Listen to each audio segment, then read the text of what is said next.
Hey guys, I'm Mason. I'm a completely blind wrestling fan, and this is my podcast, Wrestling in the Dark. AEW's All Out pay-per-view is tonight, and I've been trying to do my predictions all week, but as you know, technology hates me. So, I've got someone on board with me this episode. Many people will have heard his name if you've been a listener since I've started. It's the indie correspondent, Glenn. Say hi, Glenn. Hi there, Mason. Glad to be part of the podcast. Glad to be here with you. Been a long time coming. There are some big stakes for this pay-per-view. It's all out, so it's all out warfare, and as people might know, I've been a little bit lax on the WITD Predictions Championship. I've sort of forgotten and ignored Gustavo Gama, and now we are in a situation where it's a fatal four-way, or what would they even what do they call it in AEW? Is it just a four-way? I guess it'd be a four-way dance or something. I don't know. They haven't had a proper four-way yet, so we'll see. Yeah, we'll see what they call it. But it's myself, the indie correspondent Glenn, Dirty Dan, and Gustavo Gama, the reigning, defending WITD champion.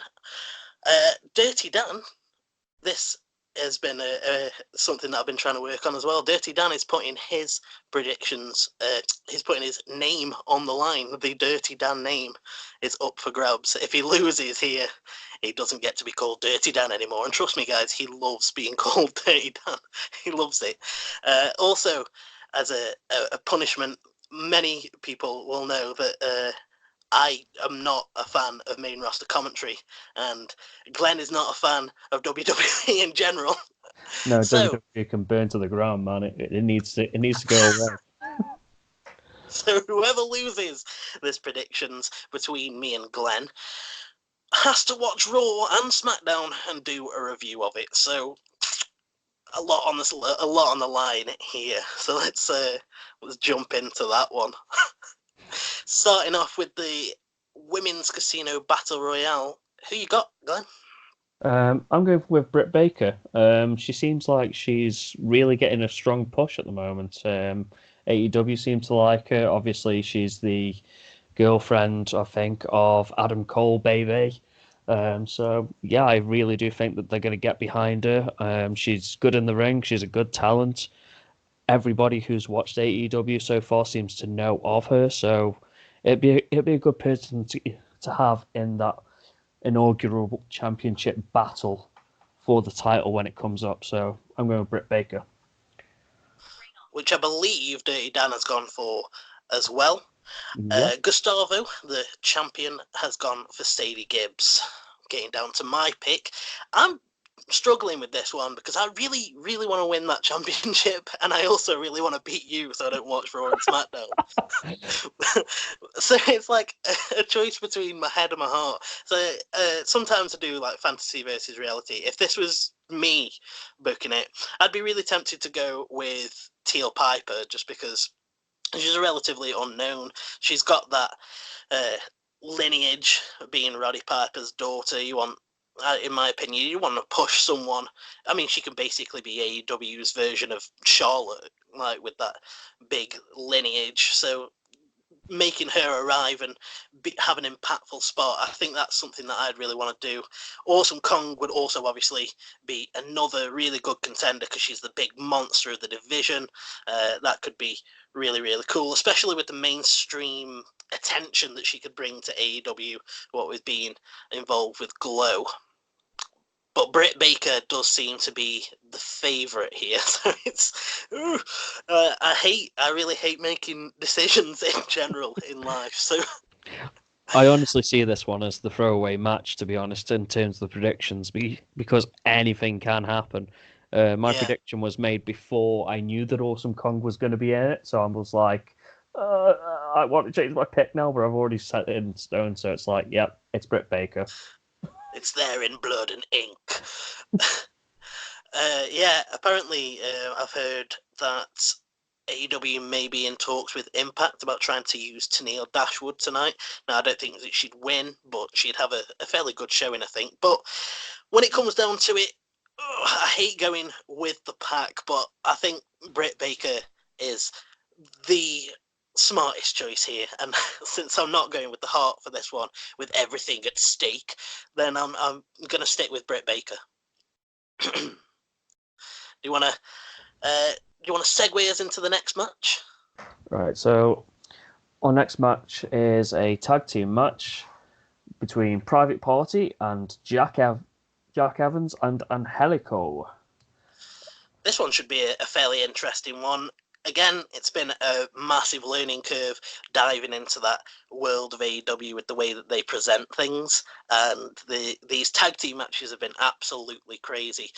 So it's going to be really interesting seeing whether I can keep up with this. I really enjoyed the last match with Private Party in. I thought the Excalibur did a great job.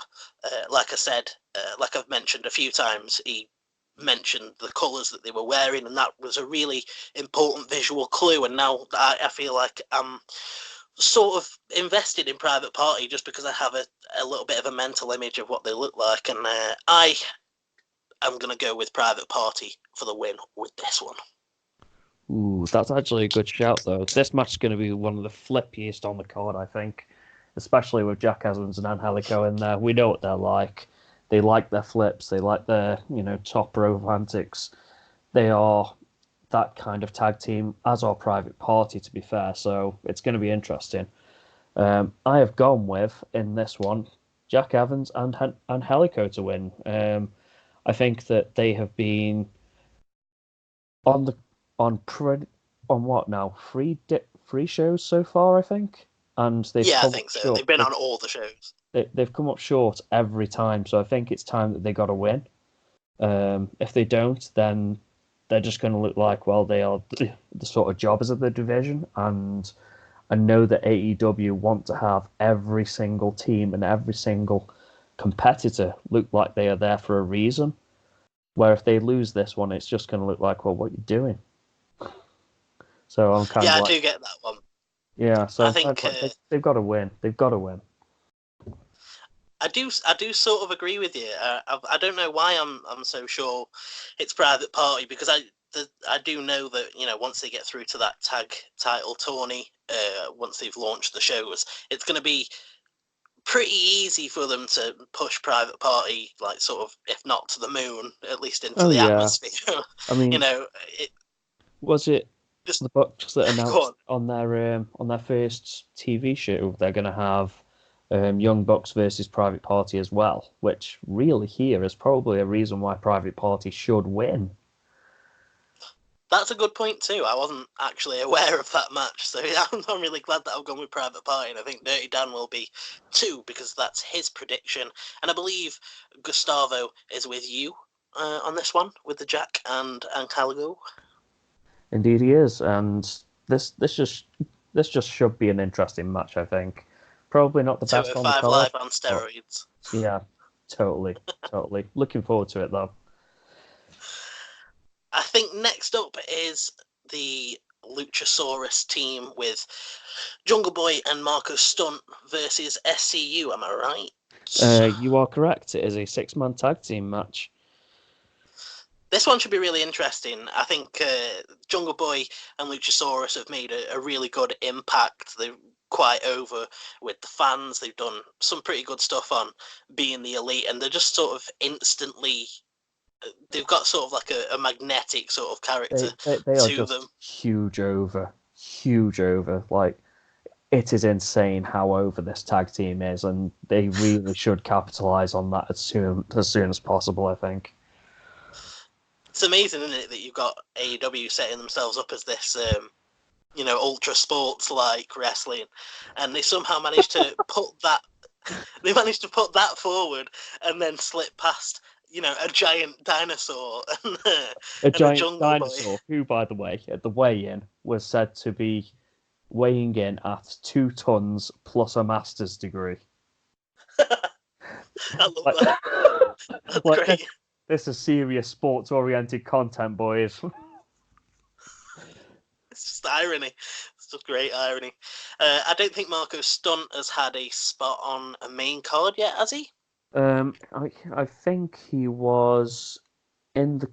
No, he was in the corner of Luchasaurus and Jungle Boy at the last one a can't remember whether that was Fighter Fest or whether it's Fight for the Fallen, but he was there. It was Fight for the Fallen, yes.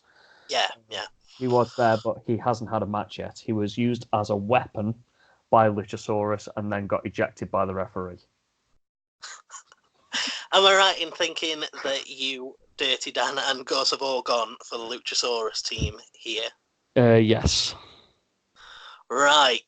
See, I'm thinking I'm going to go with SCU, even though I think that it's way more likely that the Luchasaurus team will pick up the win. I also don't want to go this whole pay-per-view just like, I'm just going to go the same as you. Let's all pick the same thing. And with all of you lot going for Luchasaurus' team, I think I could pick up a sneaky point here with SCU if they manage to win. And I don't think that they've had any big wins, right, other than the Strong Hearts win at Double or Nothing.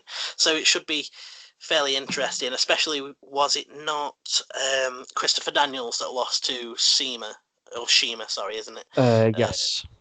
Yeah. So I honestly think here that SCU can take a loss. I mean, they have so much experience in the industry, and it's constantly bigged up, and they are over as all get out. They are just, they're legends. Like Christopher Daniels and Frankie Kazarian are just absolute legends on the indie scene, and they can take a loss to these guys and still look good, and they can make themselves look good in doing so. They don't even need good opponents to do that. So that's why I've gone for Team Dinosaur. So Team Jurassic. yeah. Do we know if Jungle Boy and Luchasaurus are going to be an actual fully fledged, like, in the tag division come October? I think, or is it just a sort of friendship of convenience sort of thing? I think when they first came in together, the thought was among like Cody and the Bucks that they wanted them separate because they've got two gimmicks there, and then they saw how over they were as a tag team, and the Bucks just went, yeah, they're a tag team now, and that was it. They're a tag team. Well, I think I'm wrong, but I'm going to stick with my guts. I'm going to go with SCU on this one. A nice heel win. I think they're going to want them to be big players, especially in those tag title tourney matches. I think I think SCU will probably knock at least one team that we really like out of that title tournament. So yeah, I really don't know. It's so interesting predicting these early AEW shows because there's any number of ways that they can go, which is sort of beautiful in a way because they can just go down any direction and we could either be right or wrong. So I'm really looking forward to this one, though. I've quite enjoyed SCU's matches, or the members of SCU, I guess, and how over they've been with the crowd and getting to know that gimmick's been really cool. But I think I'm probably wrong, but I'm gonna take the chance anyway. What we got next then? Next up, we have Riho versus Hikaru Shida. I've probably butchered that name in a singles match. Who you got? Which I believe is rumored to maybe be announced as a number one contenders match. It is rumored, I've but heard. nothing's confirmed yet. Even as late as now, nothing's confirmed. They might do it on the night, so who knows? Yeah, we know how much Brandy likes to come out and just be like, yeah, this is this now. So Brandy McMahon. So yeah, I'm really interested in this one. I've been really drawn in by Riho and her performances thus far. That last match that we saw her in when she was just running around hitting leaping knee strikes to the back of people's heads. There's something that I really like about a leaping knee strike, especially now as a blind fan. I feel like it's really easy for the commentator to call. It's really clear on how it works and what happens, and there's no denying what. Sorry, something's just gone off and just completely distracted me. But there's no mistaking what a knee to the face does or to the back of the head. So it really got me into it. So I'm definitely sticking with Riho on this one because if it does become a number one contenders match to fill that other spot in the women's championship match, then I think Britt versus Riho is a really that's a money match because Riho's obviously got all that involvement with Kenny Omega, and I'd like her to get quite over, which I know she is already, but she's got those intergender wrestling links, and I think with her, maybe as champion with Britt chasing her afterwards, that'd be quite cool because you've got that sort of chance that she might end up, wrestling some sort of man or whatever. And I'm really into intergender wrestling, so I can't say I'm particularly familiar with Hikaru Shida other than what we've seen, but she definitely hasn't drawn me in as much as Riho did. So what you got then? I went for Hikaru Shida. I think that because she's not really been involved in many shows so far, because she is a newish talent, and because they seem to want to keep going with this Joshi style, they need to bring more Joshi wrestlers in instead of just sort of overexposing Riho. I think that's why she needs to go over here, and that's why I think that she will. AEW are very, very good at getting wrestlers over in defeat. That's the one thing that has been consistent since the very start. Anyone who's involved in a match can look golden, even if they lose, which is kind of why I was so surprised by Darby Allin going to a time limit draw with Cody, but that's a whole other story. So yeah, I think that Hikaru Shida is going to go over here. Those time limit draws, that's been a really hard thing to like factor in with these predictions, because it's like, we're not just looking at a situation where it's like just a pinfall or a submission or a DQ or a count out. There's like all sorts of things that could happen. It's been really frustrating. It's genuinely brilliant for the storytelling element. It's insane, but again, you've got to go with what you think is going to happen. So I sort of hate you for having more indie knowledge than me. I wish I'd gotten into the indies earlier, because you're coming into this with that sort of indie correspondent knowledge that you're like, oh yeah, this, and and when we get through to like the Kenny stuff, all of Kenny's history and what's happened, and I'm just like, oh yeah, I think that they're gonna do this with him. No, man. It's kind of good in a way that you're so alien to it, because with this being a brand new promotion, they can go in a completely different direction with any character that's previously existed, even though they might want to keep guys like Kenny strong. So that's kind of an advantage to you too. Do you have Dirty Dan and Gustavo's predictions there? By any chance? Dirty Dan and Gustavo are with you with Riho. They both think that she's going to take this. Ooh, me and you both as outliers in these last two matches. Me taking the risky move with SCU, and now you with Hikaru Shida. I tell you now, if she wins now, you're going to end up looking so good just because of what I just said about the indie knowledge. I told you. You should have listened to me. Maybe. What's next? Next up, we have Darby Allin versus Joey Janela versus Jimmy Havoc in the Cracker Barrel Clash. In what will be just insanity. Oh yeah, everyone will die. Everyone will bleed. Triple threats and no DQ matches. So there is absolutely going to be something. I really, really want one of the guys to immediately pick up the Cracker Barrel prop and just lob it at someone. Because that'd just be a spot. Right. What's your pick for this? I have gone with Jimmy Havoc. I've gone with British Blood. I really want Jimmy Havoc to be a guy in AEW. He's got so much talent. He is so good at what he does.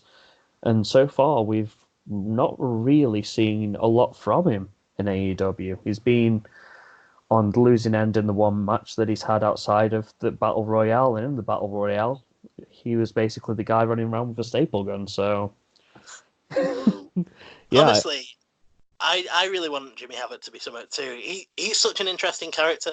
I think it's really funny that the way he's presented is like sort of this like brutal sort of guy. He's going to come out with the staple gun or whatever, and he's going to come shoot you. But I think it's awesome that when you like sort of start digging into his character, watching like the interview with Chris Van Vliet with him, and he's asking him like what his favourite lyrics are, and he's giving like Mayday Parade lyrics, and you're like, what?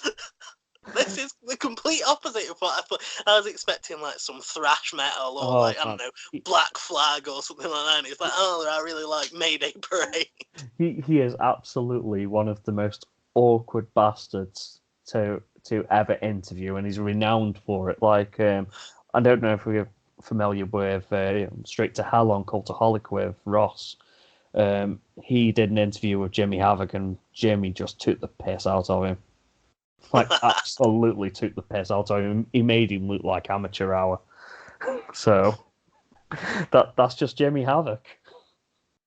I think, if my memory serves me right, I think Dirty Dan and Gus have both gone Darby Allin on this one, right? Yeah. I'm going Joey Janela, and it's not just to be different. I don't think it's going to be Jimmy Havoc. You know what? I always struggle not to say Jimmy Hammock. It's every time, and it's such an opposite gimmick to what he has. No, Jimmy Calm dude rather than Jimmy, chaos and bloodshed and violence. I don't think it's going to be him because I don't think that he's going to be a major player in AEW. I think, don't get me wrong, I think they'll probably hold a title at some point, whether it's a tag title or whether they maybe introduce like a mid-card title or whatever, and maybe even a world champion one day. But I think going forward, I think Joey Janela is going to be way more of a main player than Havoc is. And I think that Darby Allin, even though he hasn't managed to pick up that win yet, I actually think that Darby would be one of the people that it'd be kind of cool to have that just can't get a win storyline, especially with him having that relentless attitude. They can just give him this story of this, I'm just not going to stop until I win. I'm going to keep coming forward and taking whatever punishment they give me until I get a win. And then when he eventually gets one, it'll be such a big moment for him. And if they put him over someone, fairly big, like a Kenny or someone like that, somewhere down the line, it's going to be massive for him, especially if he's not been picking up wins left, right, and centre. So it's difficult with these AEW shows because you've got to try and take into account all the story possibilities. So even though my gut reaction is like, oh yeah, it should be Darby because he needs a win, I think someone like Joey Janela is going to be a really main player and also someone that down the line is going to be really good for putting people over. So that's why I'm going Janela on this one. I kind of think you're right as well, and I actually wanted to change my pick, but I'm not going to. I'm sticking with British Jimmy Havoc. Back that British boy because he's better than Kip Sabian, am I right? Oh yeah, absolutely. What's next? Next up, we have Cody versus Sean Spears in a grudge match. Cody is only allowed to have one person in his corner at ringside. Who have you got? Ooh, I hate this one. Can we talk about who everyone else has got first? If you wanna, Dirty Dan has Sean Spears. Gustavo has Cody. I have Sean Spears. I've gone with Sean Spears because I think that they really have lightning in a bottle here. And if they wanted to capitalize on it properly, they'd have him go over Cody. Cody hasn't had a loss yet. He got pinned by Matt Jackson, obviously, but outside of a tag team match versus the best tag team in the world, by the way, he hasn't been pinned yet. He hasn't lost. He almost had Darby Allin, despite that time limit draw. So here, you need to give Sean Spears a win, a solid, full-on win. Shut the front door. Against one of the guys in the company, and make him this big bad, and give Cody a reason to keep chasing him. If Tully Blanchard's in this, if one of the horsemen is going to be sticking around and is going to stick around in Sean Spears' corner, then you want to have Cody as a Rhodes chasing after that guy. So if you beat Sean Spears here, then what does that say? An impassioned promo from Glenn there. Seriously though, it's you make a really good case, and I really, really agree with you. I can see why Gus has gone Cody, because, you know, it makes sense for Cody to not necessarily take loads of losses as one of the, he's basically top star, more or less. And, it doesn't seem like he's going to take a loss that quickly. And it definitely would be beneficial to have Spears go over. This is the one that I've struggled with most, because I'm like, I really don't think that it's going to have a straight up finish. I think that, a Dusty finish is literally named after his dad, I assume. Literally, because Dusty came up with it.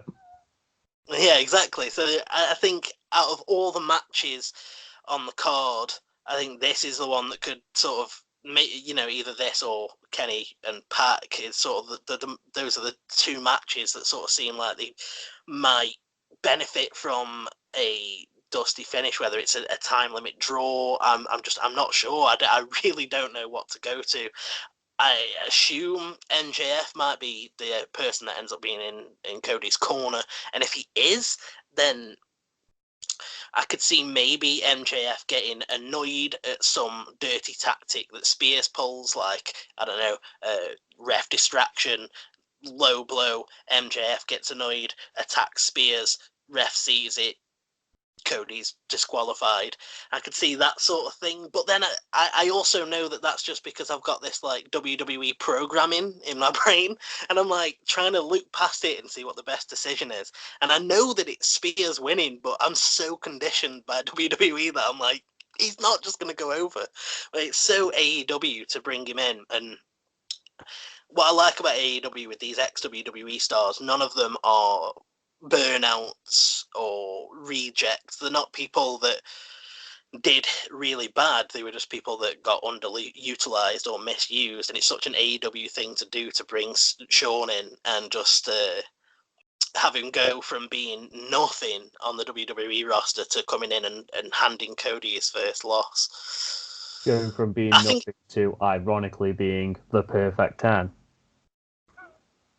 I think I'm going to have to go Spears, even though I want to go Dusty finish. I think your impassioned little promo sort of talked me around to Spears on this one, but I let it be known that I hovered over a Dusty finish on this one for a long, long time, but I'll go with Spears. I do have the theory that MJF is going to get involved somewhere because he's not on the card. It just depends whether he can control himself, doesn't it? And how... Because I could see them turning him sort of face with it. I don't think he's never going to be like a face, but they can easily have Cody's MJF's friendship to Cody be like the one constant morally good thing that MJF has, like this friendship and loyalty to someone. So I think he'll be an interesting factor. Oh yeah, definitely. I mean, you could literally have him turn back on the crowd immediately afterward with another "You People" promo. Yeah, because that's just you cheer me, you losers. That's just 100% what he is. You're cheering me because you know I'm better than you. This one's going to be really, really interesting. This pay-per-view is all these predictions and possibilities. It's great. What we got next then, man? Next up is the Banana Skin. It is Los Lucha Brothers versus the Young Bucks in an Escalada de la Muerte match for the AAA World Tag Team Championships. This is a hard one to predict. Wait, did I miss that? Did you say it's for the tag titles? It's for the AAA World Tag Team Championships. Oh, right. I must have missed that. I'm not paying attention properly. You didn't say the match right, by the way. It's the Escalada de la Muerte. I was doing that all day yesterday, just trying to find a decent way of saying it. Oh man, what is it with luchadors with these really gritty voices? Like Rey Mysterio's voice is really gritty as well. He's like, my knee. It's like, what? I'm looking forward to this match. I've had an interesting relationship with the Young Bucks when it comes to these AEW shows, because I think the matches are good, but then I find them really, really hard to review as well. And it's just going to be interesting now that I've started the point system to see, especially with this match, because with the other matches, Excalibur could easily have picked up quite a few points. Like, I'm sort of expecting Nigel McGuinness level points. For anyone who doesn't know, Nigel McGuinness scored 30 points. I award 5 points each time they do something good. Nigel scored 30 for the last takeover. So I'm expecting Excalibur somewhere around there, but then this match could end up losing him some points, because it's going to be crazy, and it's going to be interesting basically to see how much I end up enjoying it compared to how much you and Gus end up enjoying it. And then there's another one with Dan as well, because Dan's not necessarily familiar with all these lot, and I could see Dan coming back and being like, that was too flippy. Like, I'm not sure what side of the I don't think I've ever asked him, but I'm not sure what side of the argument Dan falls on the ... dive promo. Oh, no, this is easily going to be the flippiest match on the card. It's also going to be one of the scariest, I think, just for some of the spots that they're going to try and pull. Yeah, how are they not going to die? Like, some of the stuff that Nick Jackson does off ladders is just insane. Some of the stuff that the Lucha Bros are going to be capable of off ladders is just... It's just going to go to another level. Take every WWE ladder match that you've ever seen, including some of the TLC matches, and just amp that up even further. It's just going to be utterly insane. Here's a fairly old school reference for me. Is it going to top is it going to top Cena doing an attitude adjustment to Edge through 2 tables off a ladder?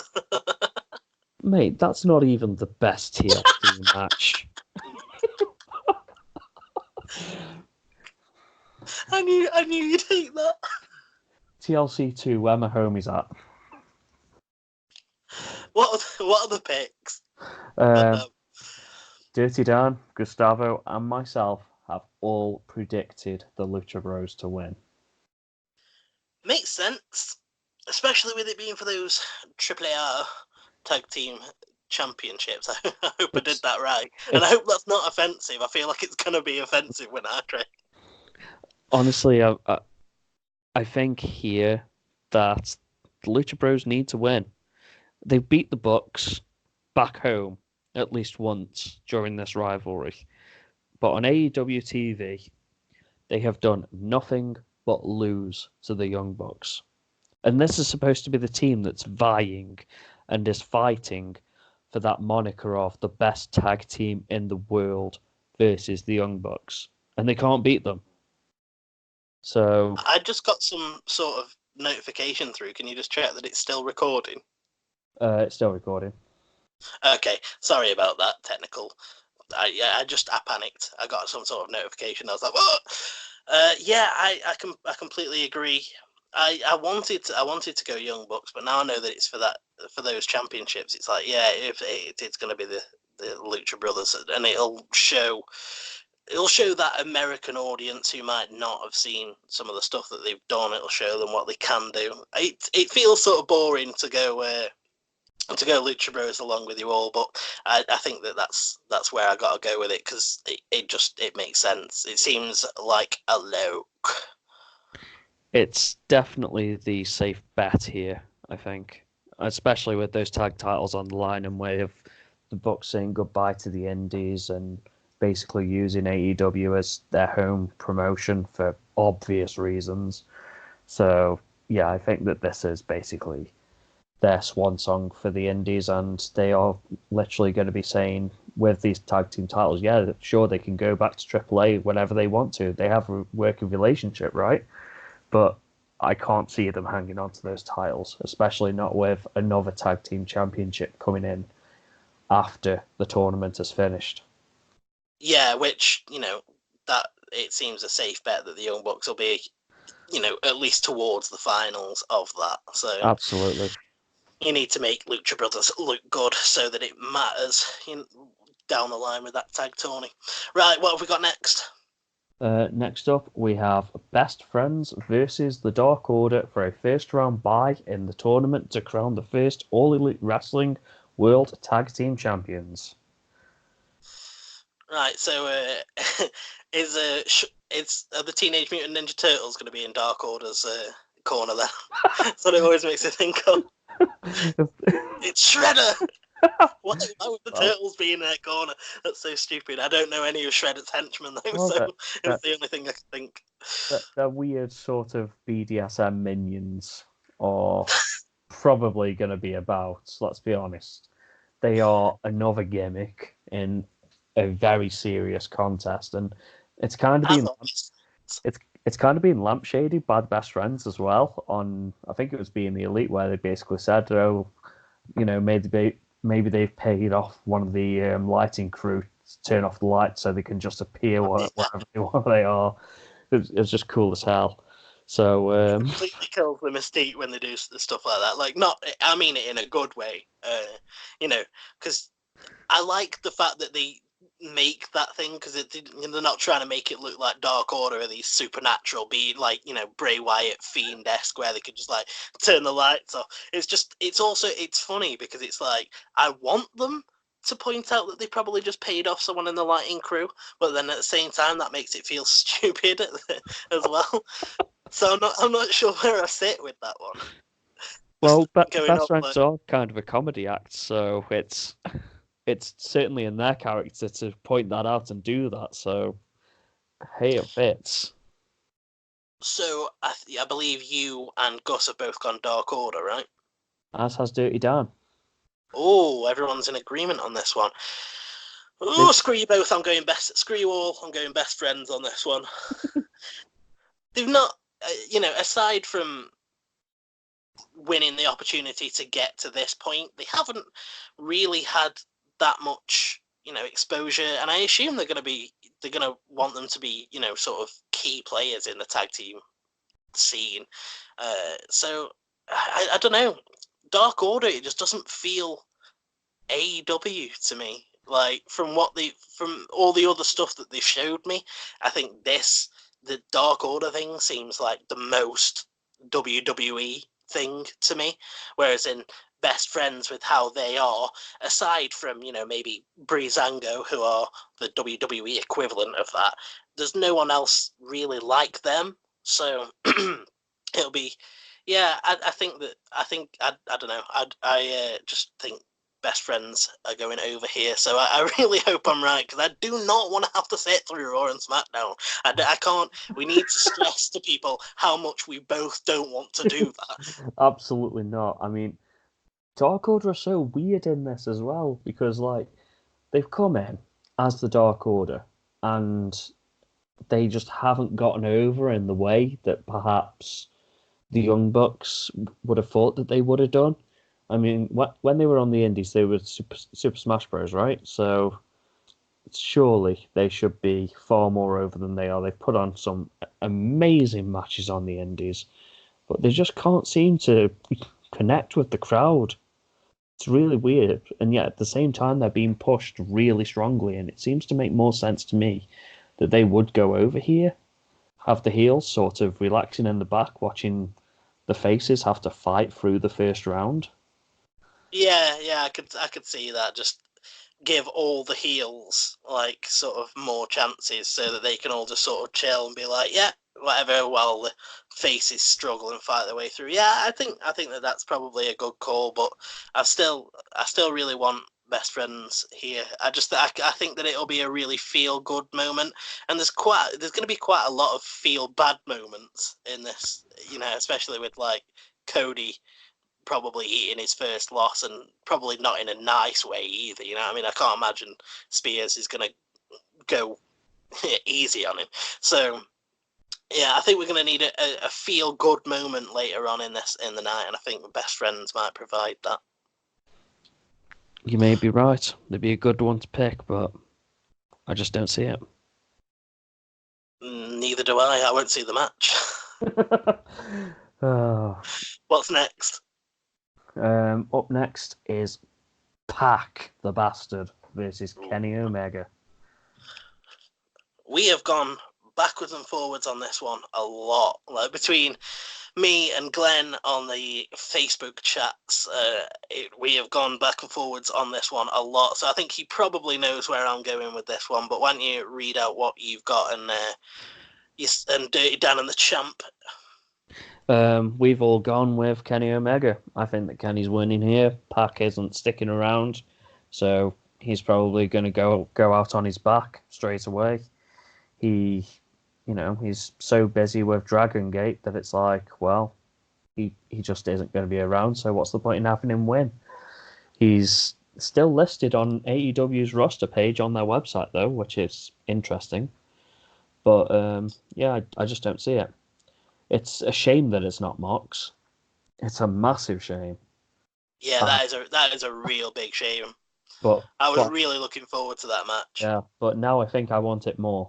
I think that Kenny's impassioned promo on him about him trying to follow him round and go to Japan and whatever has really sold me on that match now down the line. So are we 100% that it's not a work though?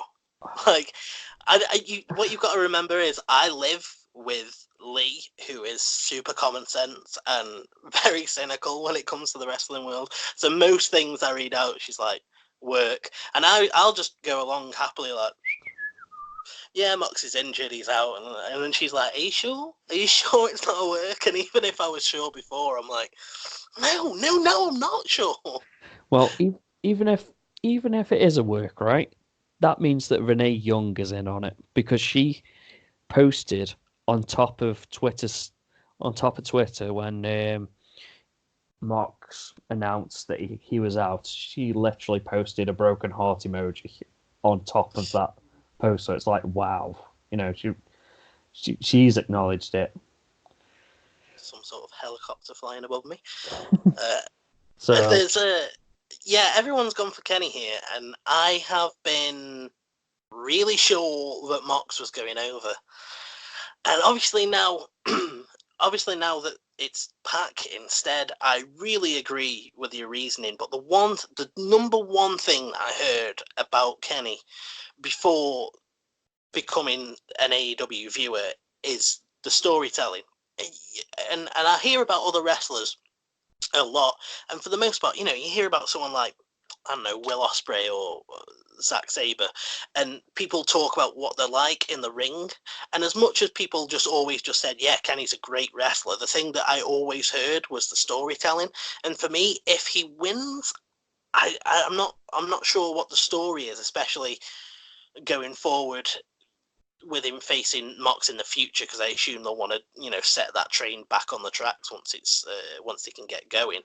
And I think with that impassioned promo that Kenny cut on him on BTE, I still think that Kenny might come out of this with the loss, because I think that quite a lot of the elite guys seem like they're going to get like a big push and be these main attractions. Like, obviously we seem to think that Cody's going to be handed his first loss, but Young Bucks, etc., and some more of the elite, they seem like they're going to be like picking up sort of wins along the way. And I feel like at least one of them needs a sort of struggle, a chase, and I think that should probably be Kenny, because I'd like to see the story they could tell with him maybe losing his confidence.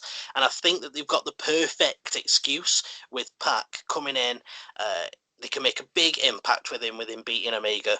They can even justify it as Kenny falling foul to what he was accusing Mox of doing. So, he could be like, oh, Kenny talked about Mox being focused on other things, and that's what Pac can do. He can come in, he can just about beat him, especially if we get some sort of distraction by Mox. But again, that's probably the WWE programming in my brain talking. But yeah, if Pat wins, he could be like, you were so focused on Mox, you didn't even pay me a second chance. You didn't do any studying. You didn't take me as a credible threat.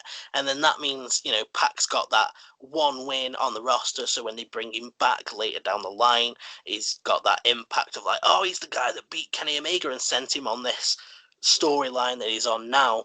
And if he ends up losing to Mox, they can actually sort of retroactively work the Pac loss into it of like that damaged his confidence. So when he went up against Mox, he ended up, not being in the right headspace. So that's like a long-winded reason why I think that Pac's going to win.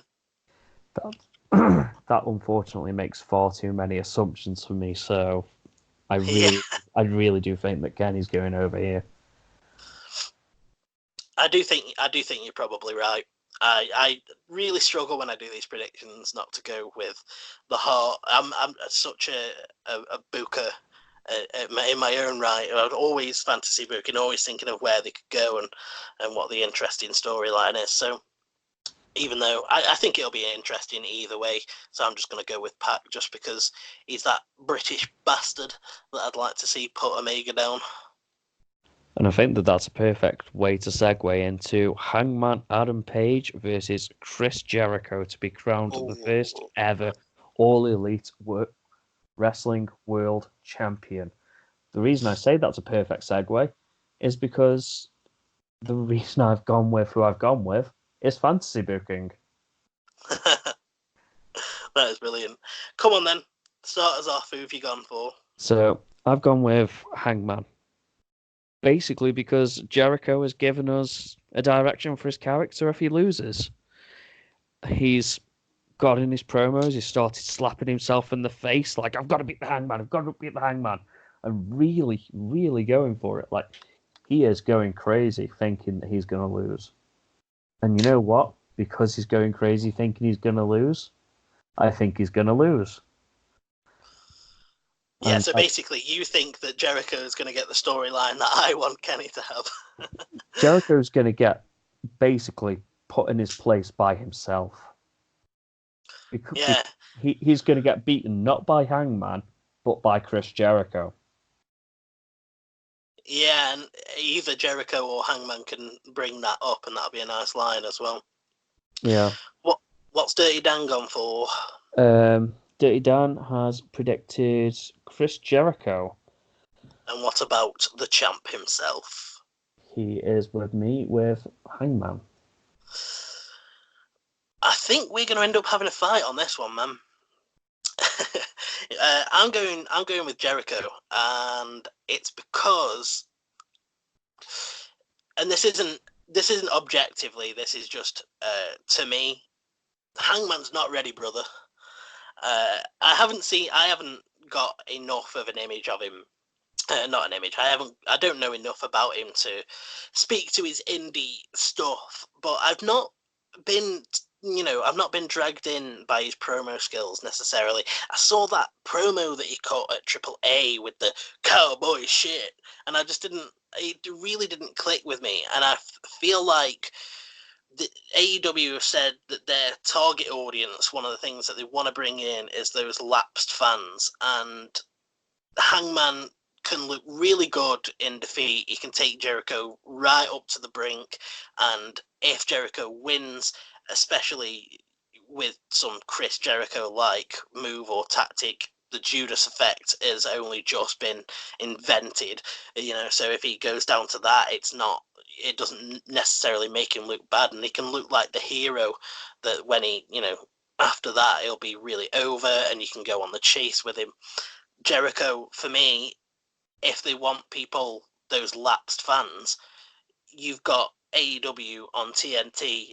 People are going to be flicking through, bullshit home shopping channels. Blah, blah, blah. Oh, is that Chris Jericho? Oh, and he has a belt. Oh, I'll sit and watch this for 5 minutes. What is this? This isn't WWE. Oh, wait. Oh, what was that? That was really cool. And then you draw them in. And I think that Jericho's a really good candidate for that. So as much as I think that it seems maybe a little bit counter to have a quote unquote ex WWE guy as your world champion, I don't think that's I don't think it's a fair criticism to lob at Jericho because he's such a different beast to what he was even a few years ago. This current thank me Jericho couldn't be further removed from the list, etc., etc. And I just think that having him as this You know what? It actually seems like a really AEW thing to have Jericho sort of have the Brock spot, but not bury everyone. If you know what I mean. Interesting thought. But Like, I just can't see them doing that. Yeah, I'm really interested because I think this is like, in terms of fantasy booking, me and you are like on completely opposite ends of the spectrum with this one, and we usually really agree. I'm not surprised that Dan agrees with me either, going with Jericho, and that does worry me because he's the other guy in this contest that's got the WWE programming embedded in his brain, and it's proving really hard to deprogram that mindset. So I'm probably still just operating under that mindset with this one, but I'm going to stick with it. I'm going to go with Jericho.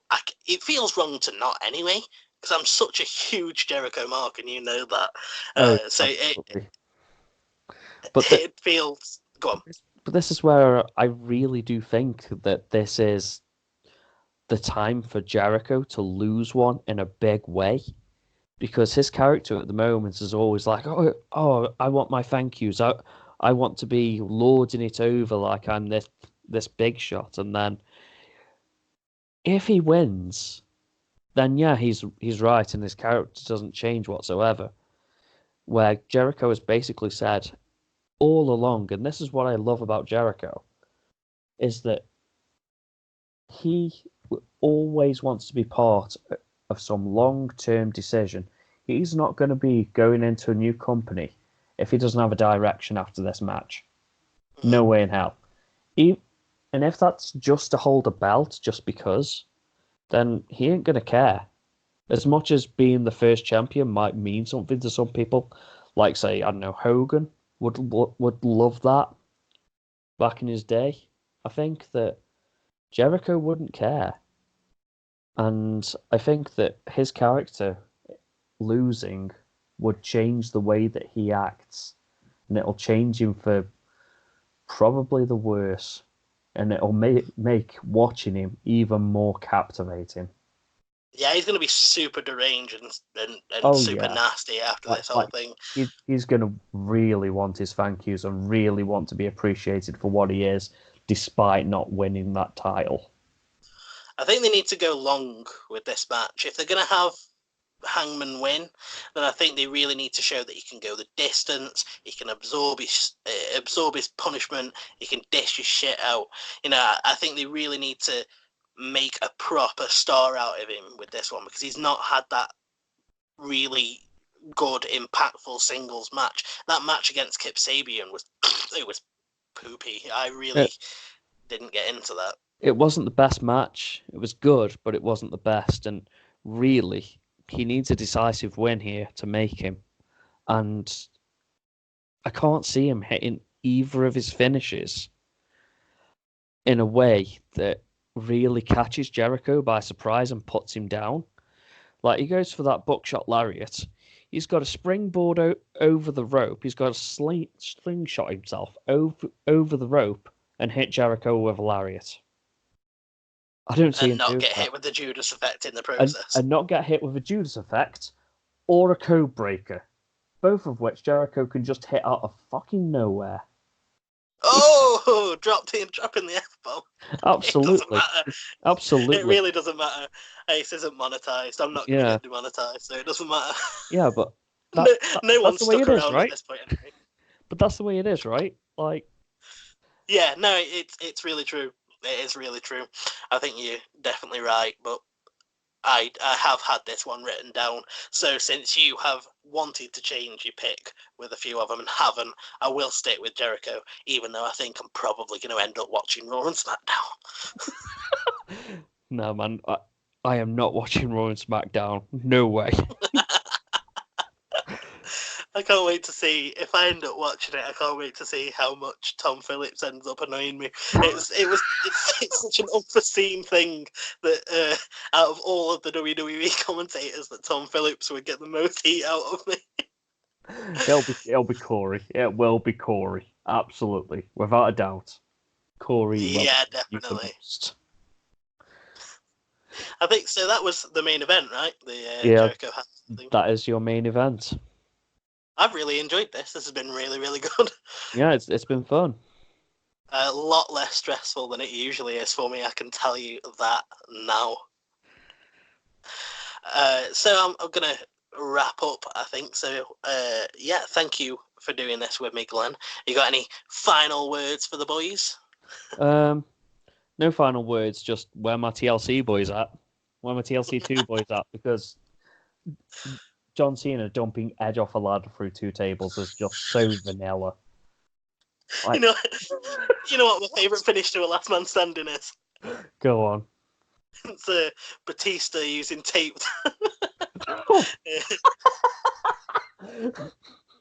No. No. That's as bad as, what was it? Was it Big Show getting handcuffed down? Yeah, I think something like that. So bad. I can't remember who did it. But yeah. That's so yeah.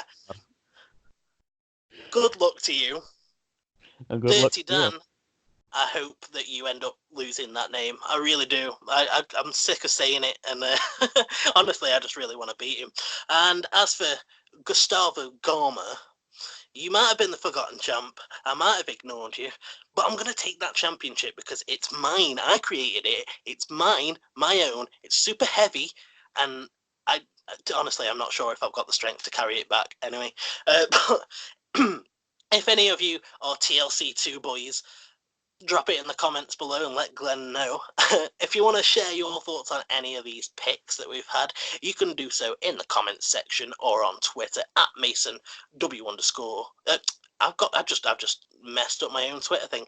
On Twitter at Mason _WITD, or you can join the Facebook group Wrestling in the Dark public group, and I'll be dropping my Discord server in the description below, so you can come and join in with that. And if you've liked this, subscribe. You won't miss anything else. You'll get to see my All Out review tomorrow, which I tell you, you will really, really enjoy. But I am off, and you should have a good one, guys. Enjoy All Out.